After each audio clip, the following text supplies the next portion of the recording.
জামায়াত ইসলামীর যে ধর্মীয় ফেসিবাদ, এই ফেসিবাদের তো আমরা সঙ্গী হতে পারবো। ইলেকশন কমিশনের যে স্বেচ্ছাচারী আচরণ, এটা পুরো বাংলাদেশের সামনে স্পষ্ট হয়েছে। আমরা 300 আসনে ইনশাল্লাহ প্রার্থী দিব। নৈতিকতার জায়গার ভিত্তি থেকে যদি কেউ সংস্কারের বিরুদ্ধে সংস্কার যদি তারা আসে, সেখানে আমরা ভেবে দেখতে পারবো। এটা হলো একটা বিষয়। আর বাংলাদেশে তো ধর্মীয় ফেসিবাদ কায়েম হয়েছে। সোশ্যাল ওয়েতে আপনারা মসজিদগুলো দখল করা চলছে, এবং জামায়াত ইসলামীর যে ধর্মীয় ফেসিবাদ, এই ফেসিবাদের তো আমরা সঙ্গী হতে পারবো। আবার বিএনপির যে চাঁদাবাজি সন্ত্রাস, এটারও সঙ্গী হতে পারবো।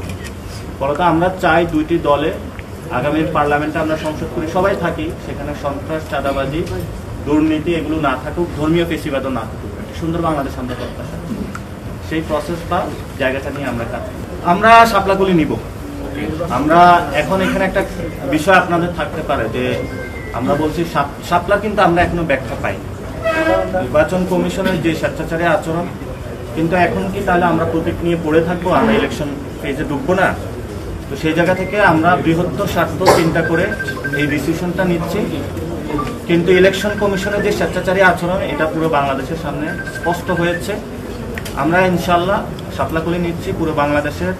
আমরা আহ্বান জানাচ্ছি জাতীয় নাগরিক পার্টি নেতা কর্মী এবং পুরো বাংলাদেশের মানুষকে যে আপনারা যেখানে 300 আসনে প্রার্থী হতে চান, আপনারা প্রার্থীটা নিজেদের ইলেকশনে প্রস্তুতি নিন, আমাদের অফিসে আসুন, প্রার্থীটা জমা দিন।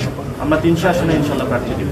বর্তমানে তো সরকারের কাছে যে বা জননিরাপত্তার জায়গা তো স্বরাষ্ট্র উপদেষ্টাই দেখছে, সেই জায়গায় বাংলাদেশের নিরাপত্তা কিন্তু খুব নাজুক পরিস্থিতিতে রয়েছে।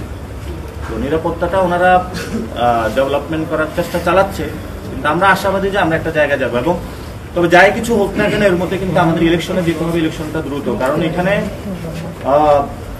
আপনি দেখেছেন শেখ হাসিনা রয়টার্সকে সাক্ষাৎকার দিয়েছে, এবং আওয়ামী লীগকে নিয়ে আসার জন্যই অনেকে প্রচেষ্টা চালাচ্ছে। সেই জায়গা থেকে আমরা চাচ্ছি যে একটি স্টেবল গভর্নমেন্টের দিকে যেতে এবং সবাইকে একটি সুন্দর প্রক্রিয়াগত জায়গায়, ঐক্যের জায়গাতে নিয়ে আসতে। এখন গণভোট নিয়ে হলো বিএনপি এবং জামাত হলো মুখোমুখি অবস্থানে রয়েছে।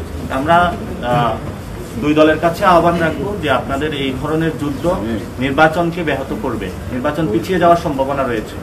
এজন্য দুই দলকে আহ্বান জানাবো, নির্বাচন পিছিয়ে দেওয়ার চেষ্টা করবেন না। এই ধরনের গণভোটের সময়টা নিয়ে কুতর্ক থেকে আপনারা নিজেদেরকে এড়িয়ে চলুন। গণভোট আমাদের যেটা হলো যে ইলেকশনের দিনও হতে পারে, আগেও হতে পারে, এটা নিয়ে কিন্তু আমরা চেয়েছিলাম গণভোটটা যাতে সুষ্ঠু হয় এবং গণভোটে যাতে মানুষের অংশগ্রহণটা ভয়ভীতিহীনভাবে নিশ্চিত করানো যায়, সেটার জন্য কাজ করার জন্য।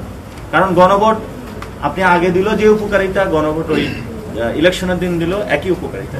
কিন্তু এখানে কথা হয়ে থাকে যে গণভোটটা আগে হলে মানুষের মধ্যে একটা উদ্দীপনা, সংস্কার নিয়ে কাজ করবে, প্রচারণা বেশি করতে পারবে, সেটার একটা পজিটিভ দিক রয়েছে। কিন্তু আমরা এখানে ফ্লেক্সিবল। গণভোট ওই দিনও হলো যে ফলাফল আসবে, আগে হলো একই ফলাফল আসবে। ফলত যে ফলাফল একই, সেটা নিয়ে কেন দুই দল মারামারি করবে বা আমরা মারামারিতে অবস্থান, এটার কোনো যৌক্তিকতা নেই।